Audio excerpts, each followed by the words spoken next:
You've written a book. Congratulations. That's a huge, huge deal. But now what? Once the high of finishing wears off, you find yourself staring down the maze of publishing options. Traditional, indie, hybrid, small press, vanity. It gets confusing very fast. Today on Hearth Writes, we're digging into small presses and hybrid publishers. This is the third installment in our series on publishing paths for indie authors. So let's walk through these two options and see if they're right for you. I also have videos on traditional and indie, as well as alternative types of publishing. I'll put a link to the full playlist at the end of this video, and then in the description, I'll have links to stuff. Hi, I'm Diane Hatz, and welcome to Hearth Writes with Diane Hatz. This is a space where we talk about writing, creativity, and reclaiming your voice, especially in midlife. I was a beginner not too long ago, trying to figure out the best way to get my work into the world. So in this series, I'm sharing what I've learned about publishing with the hope it helps you make the right decisions for your own path. First, small press. A small press in the US is usually defined as a publisher with annual sales under $50 million or fewer than 10 books published per year. They might be called small publishers, independent publishers, indie presses, but they all refer to the same thing, publishers that are not part of the Big Five. Now, as someone who publishes under my own company, Whole Healthy Group, I technically qualify as a small or indie press.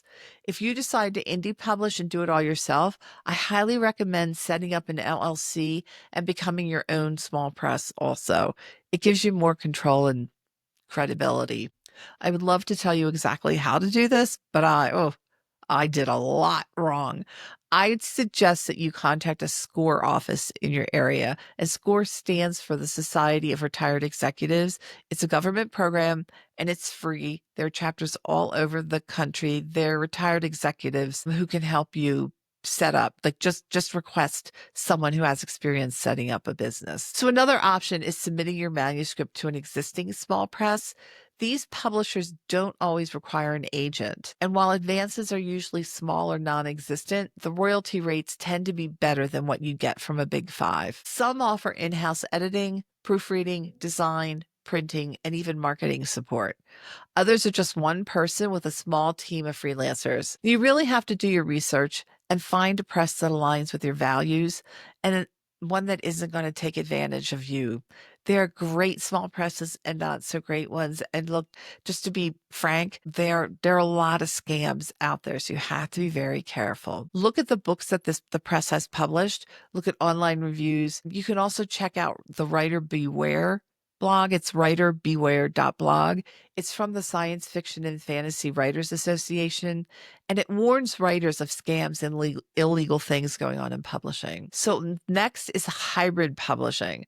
I consider hybrid publishing to be in a gray zone. This option is for indie authors who don't want to manage the whole publishing process themselves and are willing to pay someone just to handle everything. You cover the costs up front for editing, formatting, cover design, printing, and maybe marketing.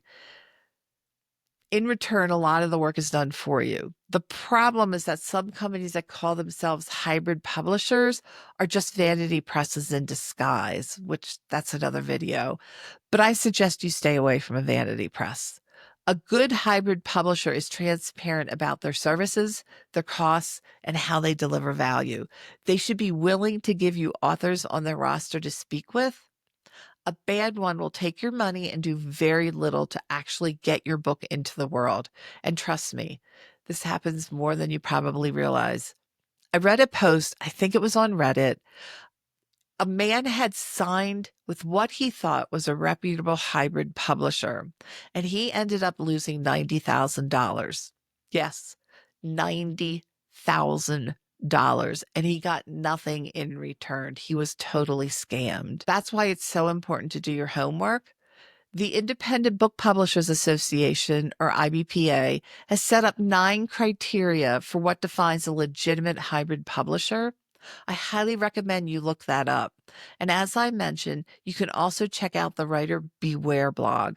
They do excellent work exposing scams and shady practices.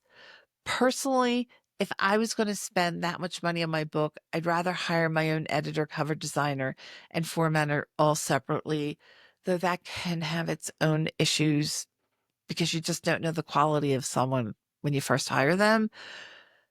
But I would be very careful unless I really knew the hybrid publisher, like research, research, research. It is so important. And if I hire my own team, I get to choose who I work with. So I'm not forced to work with someone else if it's at a hybrid, but that's up to you.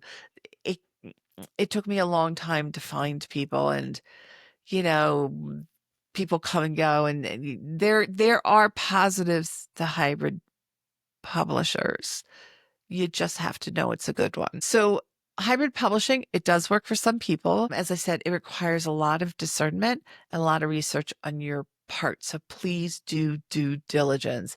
And if you get a contract and you have to sign anything, make sure you read every single piece of it, including every single footnote. You don't want to lose the rights to your book, which has happened to people. So if you sign with a publisher and it's not working out and you leave, you might be able to leave, but your book might not. So, okay, not to be so cheery, but that's small press and hybrid publishing. And I will say, I'm not just talking about hybrid publishers, even small press, traditional press, you have to read the contract. If you could hire a lawyer and you can afford one, pay someone to go over the contract for you.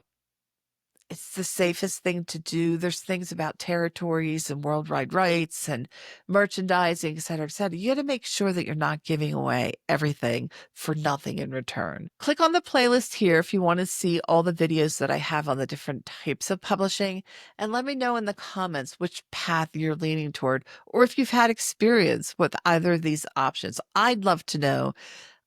Even though I do everything all myself, there are increasing days where I think, it'd be so great if somebody else formatted my book, or I do have a cover designer, but just to be able to hand it off to someone and just work on writing, I go back and forth. I mean, if you want to know my dream is that a publisher will come to me with a big advance, like I'm established enough, and that does happen, but that's just my choice. So thank you for joining me today. This is Hearth Writes. I'm Diane Hatz, and I'll see you next time. Thank you.